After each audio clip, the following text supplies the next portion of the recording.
गाय के लिए किया गया दान सर्वश्रेष्ठ दान। मोरारी बापू। माताजी गौशाला में श्री राम कथा के दूसरे दिन कथा सुन श्रोता हुए भाव विभोर।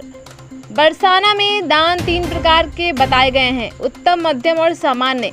उत्तम दान में किसी को भूमि का दान देना, किसी के लिए घर बनाकर देना, किसी को स्वर्ण का दान देना या किसी को विद्या का दान देना आदि का वर्णन मिलता है।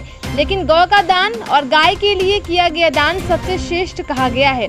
ये विचार प्रख्यात श्री राम कथा प्रवक्ता मोरारी बापू ने श्री राम कथा के दूसरे दिन व्यासपीठ से बोलते हुए व्यक्त किए।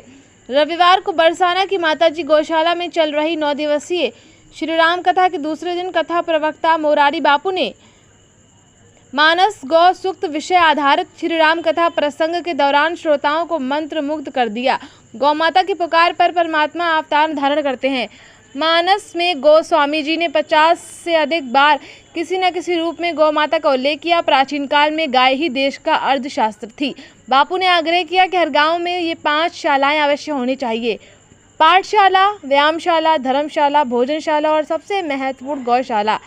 शब्द ब्रह्म है और अशब्द यानी मौन पर ब्रह्म है, वही अपशब्द माया है, इसलिए बोलने के समय शब्द चयन संभल कर करना चाहिए। गीता में योग है, वही मानस में प्रयोग है।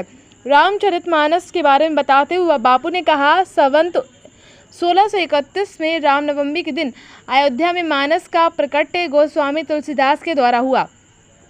दूसरे दिन की कथा में बनारस के संत जगतगुरु सतुआ महाराज, वृंदावन के कृष्णचंद्र ठाकुर जी, मान मंदिर सेवा संस्थान के कार्यकारी अध्यक्ष राधाकांत शास्त्री, मान मंदिर सेवा संस्थान के सचिव सुनील सिंह ब्रजदास, माताजी गौशाला के संयोजक राज बाबा, श्री राम कथा आयोजक उद्योगपति हरीश एन सिंघवी आदि उपस्थित रहे। देखिए ये रिपोर्ट संवाददाता कपिल राजपूत के साथ।